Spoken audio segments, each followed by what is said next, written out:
जय श्री कृष्णा। राधे राधे। माघ मास महात्म्य अध्याय 23 की कथा सुनेंगे आज। कल पिछले अध्याय की कथा में हमने राजा वीरसेन एवं भद्रक नामक ब्राह्मण की कथा सुनी थी और इसी के साथ विभिन्न तीर्थों में माघ स्नान करने से होने वाले फलों की प्राप्ति के बारे में सुना था।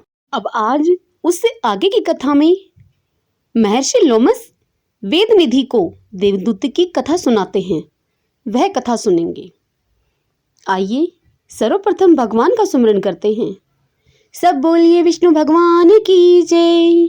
ओम नमो भगवते वासुदेवाय। ओम श्री कृष्णाय नमो नमः।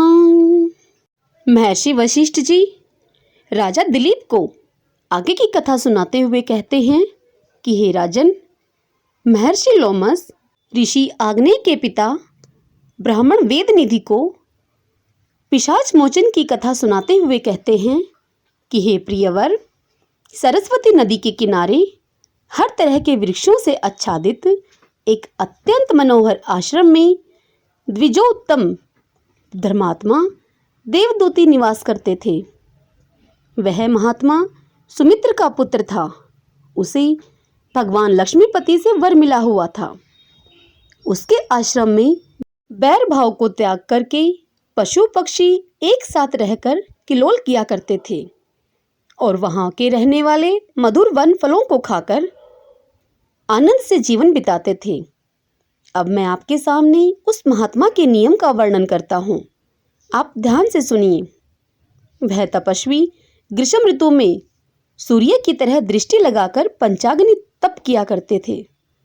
जिस समय मेघमाला वर्षा किया करती थी, उसी समय मैदान में बैठकर वह तप करता हुआ हिमालय की तरह अचल रहता है और पौष माह में तीनों समय शीतल जल में बैठकर वह तप किया करता है।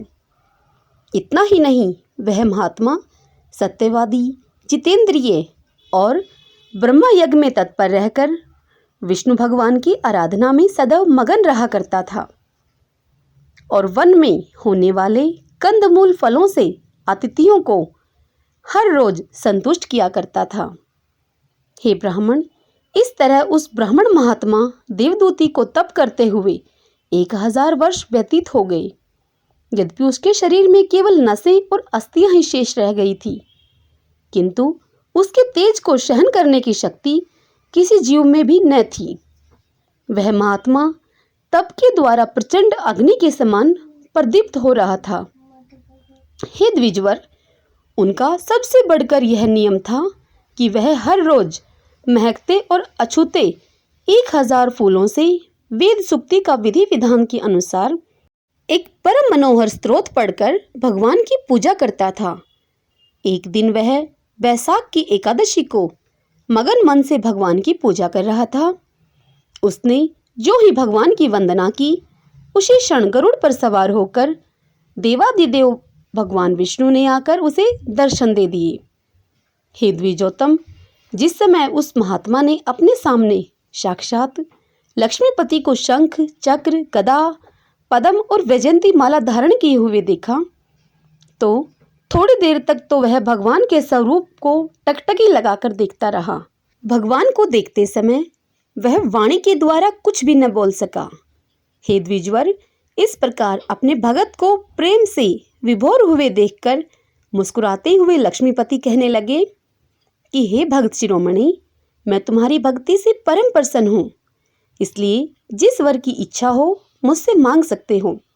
भगवान के इस प्रकार के वचनों को सुनकर महात्मा कहने लगा कि हे देवादिदेव, हे अंतर्यामी, आपने अपनी माया से शरीर धारण किया है।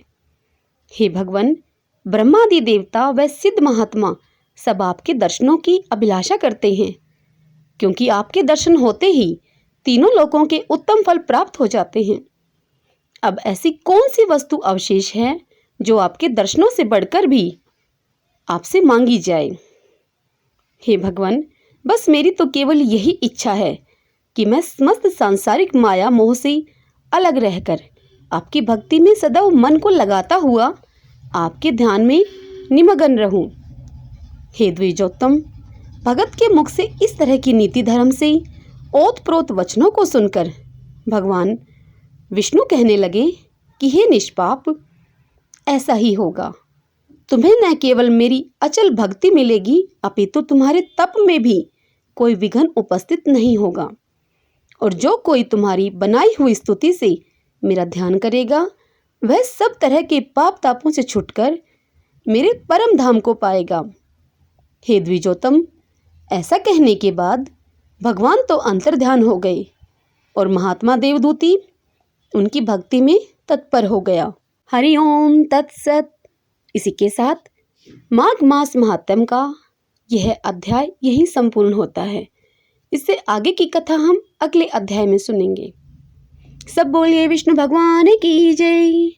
ओम नमो भगवते वासुदेवाय। ओम श्री कृष्णाय नमो नमः। भक्तजनों, यदि आपको मेरे द्वारा सुना हुआ यह माघ मास महात्म्य पसंद आया हो तो इस वीडियो को लाइक करें और शेयर करें। जय श्री कृष्णा। राधे राधे।